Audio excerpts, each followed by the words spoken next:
주님께서 여러분과 함께 또한 사제의 영과 함께 마테오가 전한 거룩한 복음입니다. 주님 영광 받으소서.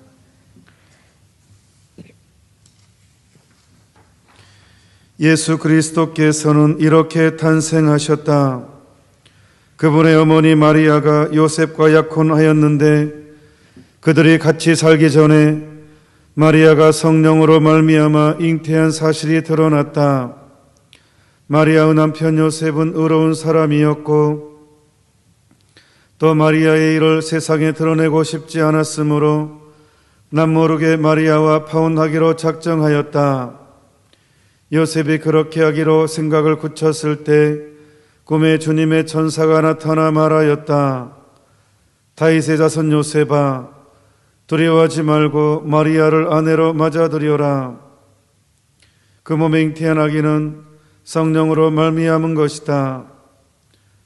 마리아가 아들을 낳으리니 그 이름을 예수라고 하여라. 그분께서 당신 백성을 죄에서 구원하실 것이다. 주님께서 예언자를 통하여 하신 말씀이 이루어지려고 이 모든 일이 일어났다. 곧 보아라, 동정녀가 잉태하여 아들을 낳으리니 그 이름은 임마누엘이라고 하리라 하신 말씀이다. 임마누엘을 번역하면 하느님께서 우리와 함께 계시다는 뜻이다. 잠에서 깨어난 요셉은 주님의 천사가 명령한 대로 아내를 맞아들였다. 주님의 말씀입니다. 그리스도님 찬미합니다. 오늘 일독서는 에레미야서의 말씀인데, 보라 그날이 온다. 보라 그날이 온다. 그날이 어떤 날입니까? 이 날이 왔을 때 헤로데는 아기를 품게 되고 죽이려는 살인의 마음이 들어가게 됩니다. 이날에. 근데 이날에 가장 완벽하게 이날을 누린 사람은 목동들이었죠. 예수님이 오는 날이잖아요. 이날이. 보라 그날이 온다. 그러니까 이날은 어떤 사람들에게는 재앙이고 어떤 사람에게는 더할 수 없는 큰 축복이고, 그래서 이 날을 우리가 어떻게 준비하느냐가 핵심인 것 같아요.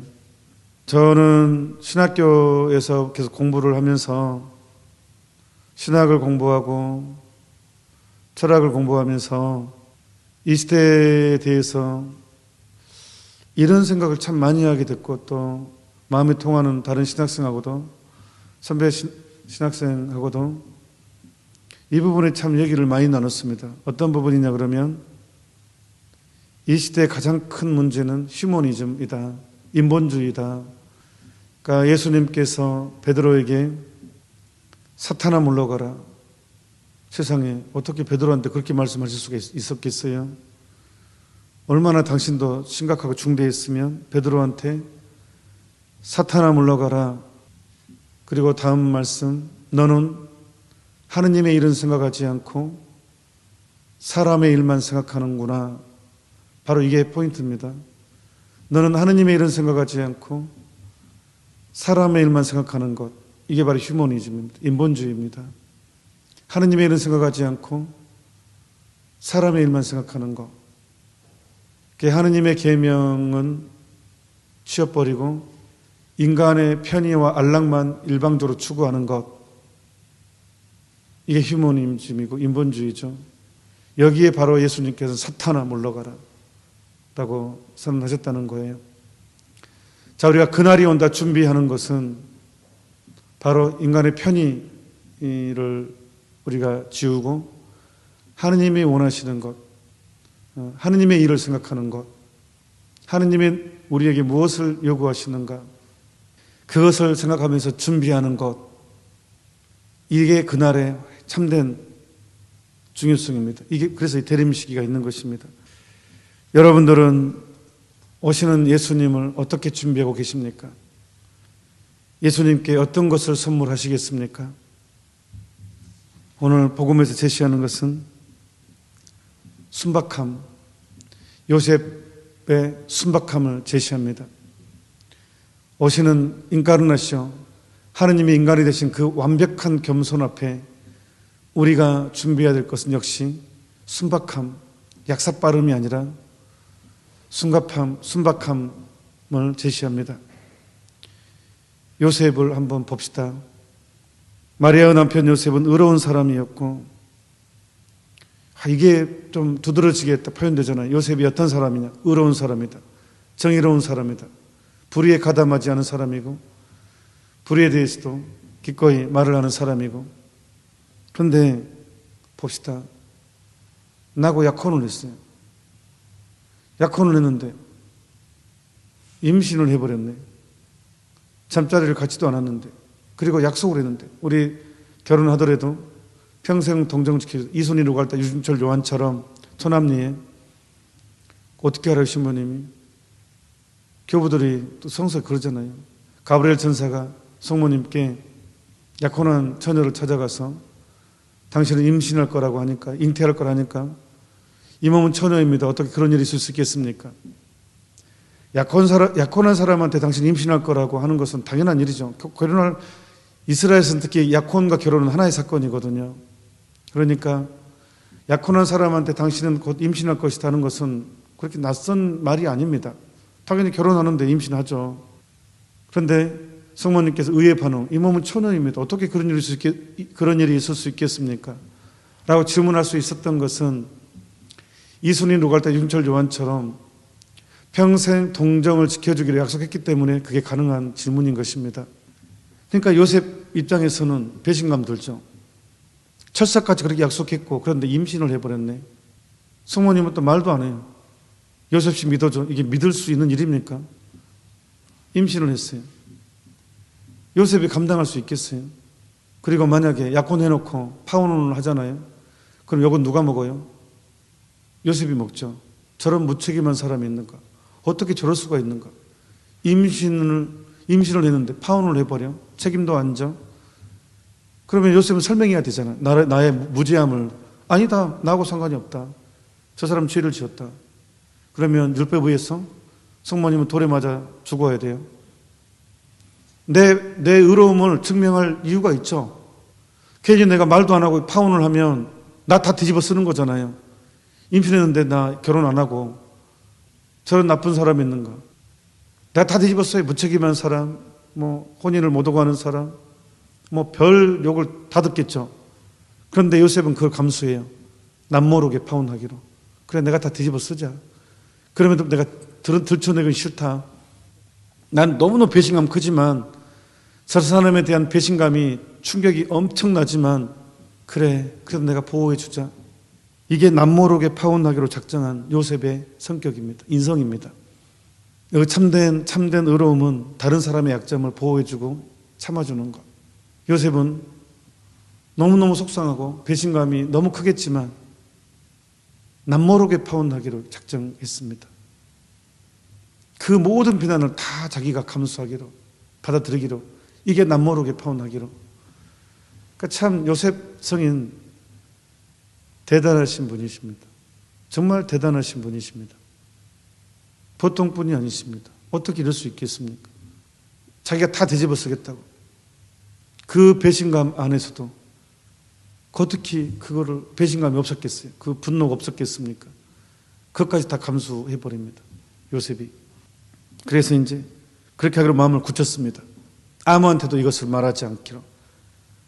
성모님의 허물이라고 생각되는 것을 얘기하지 않기로. 그리고 파혼 그냥 조용히 내가 사라지자. 조용히 내가. 그랬을 때 꿈에 천사가 나타납니다. 두려워하지 말고 마리아를 아내로 맞으라고. 성령으로 말미암은 거라고. 꿈에. 보통 안 믿죠. 말도 안 돼. 나보고 그걸 믿으라고. 그런 꿈을 꾸었을지언정 꿈 깨고 나면 에이 말도 안 돼. 배신한 거야. 이게 믿어지겠어요? 안 믿죠. 그런 꿈을 꾸어도. 근데 요셉은 그 꿈을 믿어요. 그만큼 순박했고 하느님을 두려워할 줄 알았습니다. 하느님을 두려워하고 순박한 사람은 어떤 사건에 대해서 어떤 마음의 확신에 대한 그게 있어요.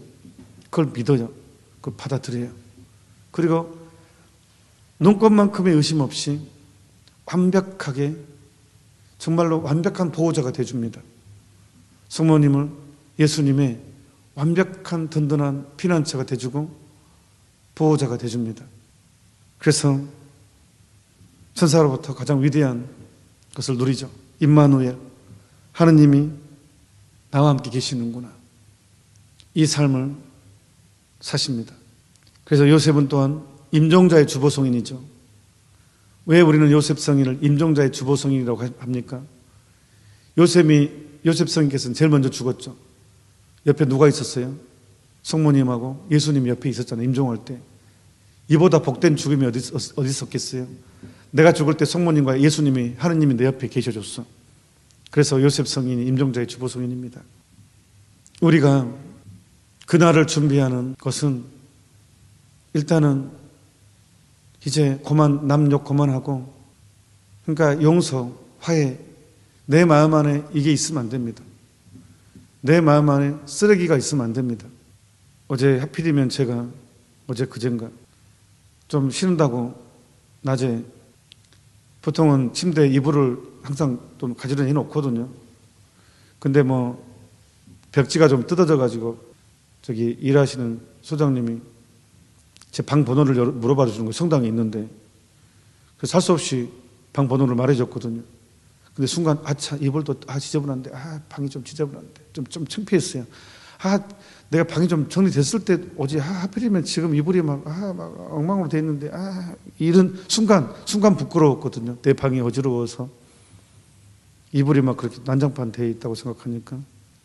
그런 것처럼 예수님이 그날에 나를 오시는데 내 마음 안에 쓰레기들 난장판이 돼 있다면 내 마음이 누구에 대한 원망, 분노, 미움 이런 것들이 내 마음을 더럽히는 것이 어지럽게 만든 거잖아요. 내 마음의 방을. 그러니까 그런 것이 있다면 나는 온전히 준비가 되지 않는 것이 아닙니까? 그래서 요셉 성인의 오늘 18일 날 요셉 성인을 우리에게 또한 보여주십니다. 요셉 성인의 의로움과 참된 의로움과 요셉 성인의 순박함을 우리한테 또한 제시합니다. 그날이 이제 얼마 남지 않았습니다. 혹시 내가 아직 어떤 탐욕이나 미움에 떨고 있다면 다시 한번 정리합시다. 내 마음의 방을 좀 정리정돈. 그 정리정돈의 핵심은 내 운명을 하느님께 맡기는 것, 주님의 손에 내 영혼을 맡기나이다. 이 고백을 할 수 있는 것. 그냥 알아서 하십시오. 저는 이제 제 운명의 키를, 운전대를 당신에게 맡깁니다. 그냥 사소한 것까지도 주님과 함께, 주님 안에서 아침에 눈 떴을 때 당신께 이 하루를 맡기고 다시 잠자리 들 때 당신께 맡깁니다라고 그날의 근심 걱정들을 완전히 맡기고 원망스러운 일도 억울한 일도 그냥 복수하려고 하지 말고 그냥 맡기고 그냥 예수님께서 이끄시는 대로 천사가 나한테 이끌어준 대로 받아들인다면 남모르게 파혼하기로 마음먹었다. 완전히 그 사람을 보호해 주는 거잖아요. 그렇게 내가 행동할 때 하느님을 두려워하는 사람이니까 내 마음의 방은 정리정돈 되는 것 아니겠습니까? 그날이 옵니다. 그날에 어떤 사람은 오히려 재앙이 되고 어떤 사람한테는 최대의 축복이 됩니다. 우리는 최대의 축복을 기다리고 있는 사람들입니다. 잠시 묵상합시다. 아멘. 제가 설악도에서 보좌신부로 있을 때도 그 일본 일제강점기 때 생체 실험 얘기를 들었거든요. 이제 중일전쟁이 터지면 그 자국 군인들의 치료가 급하니까 항생제나 모든 것이 약이 만들어지면 동물이나 그런 실험이 너무 급하니까 사람한테 실험을 해버리는 거예요. 그러니까 한센인들한테 이렇게 투약해봐가지고 이렇게 또 살아있는 사람으로, 그리고 우리가 그 유명한 책 731 부대라고 아예 사람을 생체 실험하는 부대였잖아요. 아예. 그래서 의료가 발달했잖아요. 그래서 우리는 굉장히 천인공노한 일로 분노하고 이제 지금도. 그래서 실제 검시실, 소록도 들어가면 검시실도 있거든요. 근데 거기에는 이렇게 사람이 죽으면 시체 해부도 하고 자신의 의사하고 상관없이 또 강제 단종도 하고 있고 막 또 하고 그런 장기도 막 보관해 놓고 그 산 역사로 이제 막 교육을 하거든요. 우리가 나라를 빼앗겼을 때 이런 인권 유린을 당했다. 사람을 실험의 도구로 다른 사람을 살리겠다는 명분으로 똑같은 사람을 실험의 도구로 직접적으로 쓴다는 것은 완전한 인권 유린이죠. 갑자기 이 말이 하고 싶어가지고요. 우리는 그렇게 비난을 했었습니다. 나쁜 놈들 하면서 어떻게 나라를 빼앗아서 우리 민족을 그렇게 했는가. 하여튼 사람을 실험하는 것은 일본 우리가 나라를 빼앗겨서 그런 일을 당했었는데 갑자기 그 생각이 납니다. 여기까지만 강복드리겠습니다. 내일은 열심히 오늘 저녁에 홍보해 주십시오. 제나콜로 있습니다. 제나콜로는 당분간 밴더에서만 일단은 하도록 하겠습니다. 8시 30분. 저는 꼭 해야 된다고 생각합니다. 제나콜로. 이 시대 꼭 필요한. 내가 평정심 유지하고 영적 분별을 얻기 위해서는 또 성모님의 보호가 필요합니다. 우리한테는. 그래서 꼭 제나콜로 하도록 합시다. 오늘 저녁 8시 반입니다. 주님께서 여러분과 함께 또한 사제 영과 함께 전능하신 천주 성부와 성자와 성령께서는 이미 사이 함께한 모든 이들에게 강복하소서. 아멘. 미사가 끝났으니 가서 복음을 전합시다. 하느님 감사